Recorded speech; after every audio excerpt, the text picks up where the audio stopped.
नमः सिद्धेभ्यः। ओम नमः सिद्धेभ्यः। अहिंसा परमो धर्म की। आचार्य गुरुवर श्री कुंद कुंद भगवान की। आचार्य गुरुवर श्री ज्ञान सागर मुनि महाराज की। जय परम पूज्य संत शिरोमणि आचार्य भगवान विद्यासागर जी महामुनि राज की।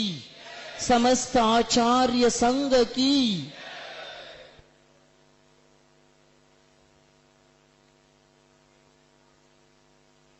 मोक्ष द्वार कपाट पाट न भटा प्रीणंतु माम साधवः। ये पंक्ति प्रतिदिन हम 2-3 बार उच्चरित करते हैं और इनमें जो वर्णित भाव है उनसे भाव विभोर हो जाते हैं। धन्य है वे जो बंद कपाट है उनके कपाट को खोल करके और उस निजी भवन में प्रवेश कर जाते हैं। वो कौन है जिन्होंने इस पवित्र कार्य के लिए बाधा डाली थी? ऐसे हिंसक भावों से ऊपर उठे हैं। हिंसा करने से आप पर जीवों की हिंसा की ओर जाते हो। जैनाचार्यों ने कहा है जिन वही है जो जीतता है। क्या जीतता है? सांसारिक व्यक्तियों को जीतता नहीं, किंतु वहाँ जीतता है केवल अपने ही परिणामों को। कर्म जयते जिनः स्वकीयानि इंद्रियाणि जयते जिनः रागद्वेषादि भावान् जयते जिनः। जिन कौन होता है? रागद्वेषादि परिणामों को जीतने का नाम जिन है। उस जिन की उपासना करने वाले जो कोई होते हैं वो सुनो जैन कहलाते हैं। आप लोग उपासना करते हो जिनकी, थोड़े अंश में तो स्वयं जीतने का भी प्रयास करो।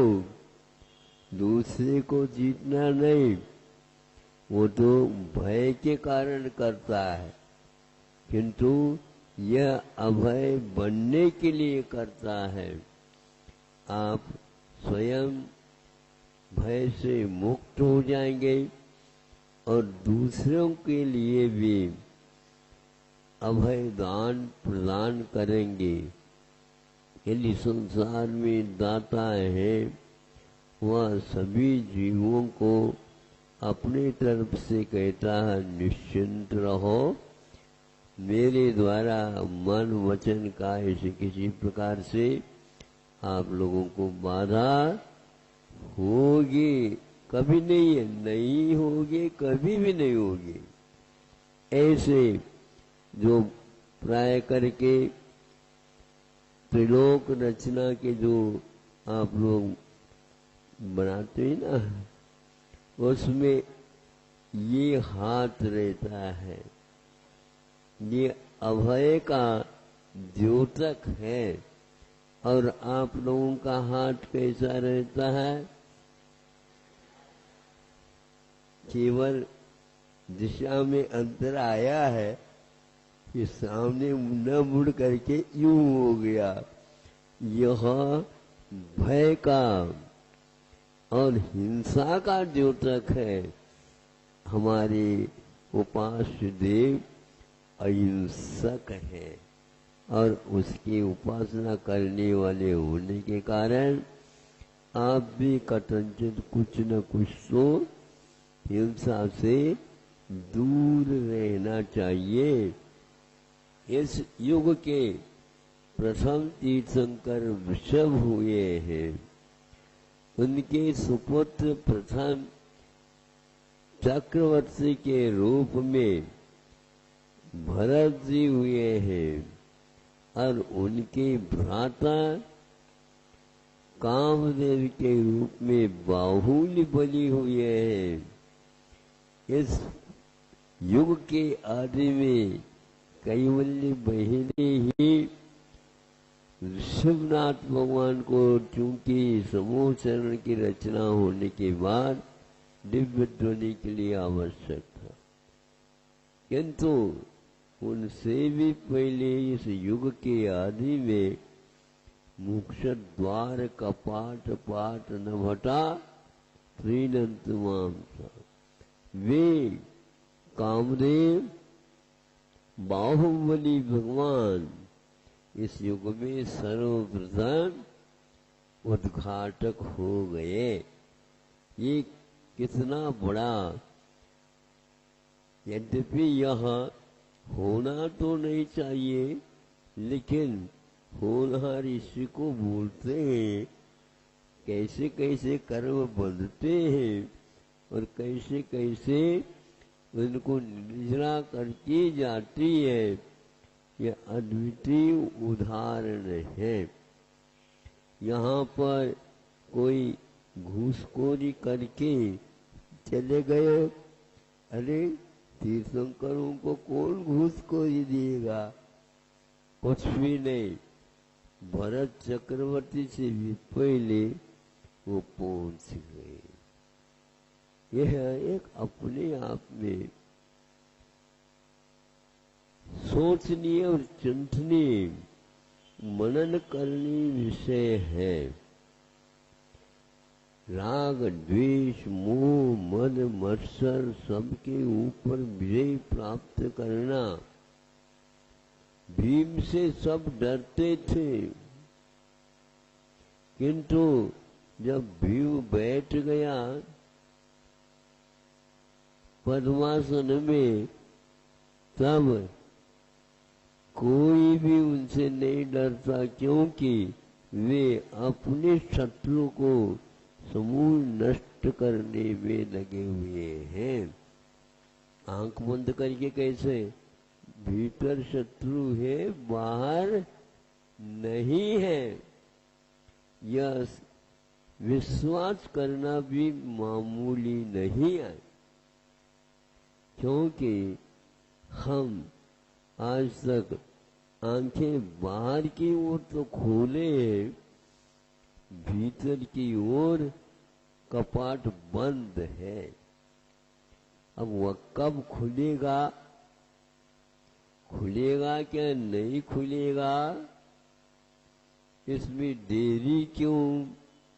तो आचार्य कहते देरी तो स्वयं की तरफ से ही है, किंतु ऐसे कर्मों का बंद हुआ कर लिया है, उनके लिए बहुत बड़ी प्रतीक्षा की आवश्यकता।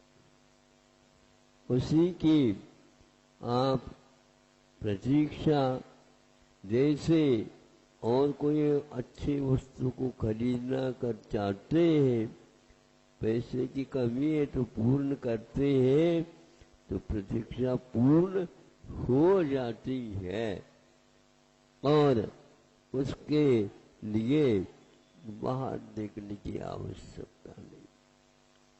विश्वनाथ भगवान ने भी सब बातें केवल ज्ञान के माध्यम से कह दी। उनकी अवगाहना के बारे में सोचते हैं तो अवगाहना ऋषभनाथ से और भरत जी से भी 25 धनुष ऊंची थी। ऐसे बाहुबली भगवान।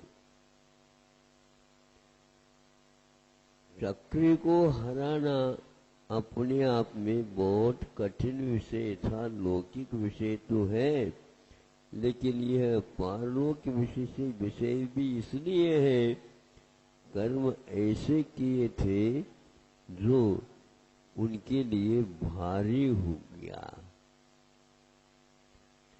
बाद में पश्चाताप करते गए वो, हमने ये क्या कर दिया। सही जीतना तो अब भीतर बाहर राज दरबार में नहीं, अब तो जंगल में ही होगा। भरत जी को मौन से संकेत दे दिया, यदि हम हमसे मिलना चाहते हो वहां आ जाओ। और उनको जाना पड़ा और नमोस्तु करके कहता है, मैं इस प्रतीक्षा में हूँ, इतनी कठिन तपस्या करते हुए भी आपको केवल ज्ञान क्यों नहीं हो रहा है। उन्होंने तो उत्तर यही दिया, केवल ज्ञान तो बीच की वस्तु है, केवल ज्ञान के जाएंगे। दिल्ली जाना है तो आगरा पर रुकना भी पड़ता है, किंतु ऐसी गाड़ी है हमारी, बिना आग्रह का चली जाती सीधी। तो इसलिए कि कौन सी धारणा, भावना, आराधना हमारी है, यह उन्होंने प्राप्त किया और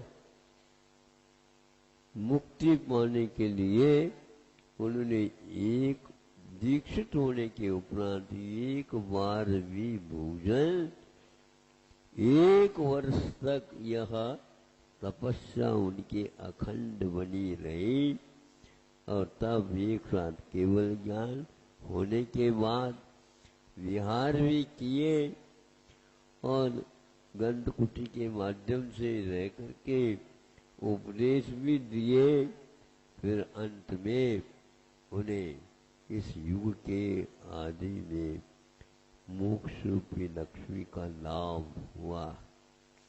ऐसे यह पंथ, ऐसा यह मोक्ष मार्ग भीतर की ओर अधिक है, बाहर बहुत कम है, या तो यूं कह दो बाहर कुछ है ही नहीं। चलना पड़ता है, 4 हाथ देख करके चलो, बोलना पड़ता है, बहुत हित मित मिष्ट वचन बोलो। ये सारी प्रवृत्ति के बिना बाहुबली एक बार खड़े हो गए तो न भूषण, न भोजन और न बाहरी कोई याचना, न किसी से मिलना। क्या मिलना, अनंत काल से मिल गए। अब तो वह पूरा का पूरा खोल करके बहुत साहस मिलता है इस प्रकार की घटनाओं को सुनने से कि हमारे पास भी इस प्रकार की क्षमता विद्यमान है। उसको आप लोगों को भी बार बार धारणा में लाना चाहिए और चिंतन करना चाहिए और प्रतीक्षा भी करना चाहिए। प्रतीक्षा के बिना कोई वस्तु की प्राप्ति नहीं होती, क्योंकि उसका भी एक काल होता है। पकेगा तो आम, लेकिन आम तौर से एक आटा हम पका देंगे। क्या पका देंगे? खाया हुआ पेट में वह भी तुम पका नहीं सकते, जठराग्नि के माध्यम से पकेगा। आपका क्या हाथ है? आपको तो प्रतीक्षा ही करना ये हाथ में है। और भगवान से प्रार्थना करते हैं, मोक्ष द्वार का पाठ पाठ नवटा प्रीणन्तु माम साधवः, यह हमारे जीवन में भी घटित हो जाए प्रभु। अहिंसा परमो धर्म।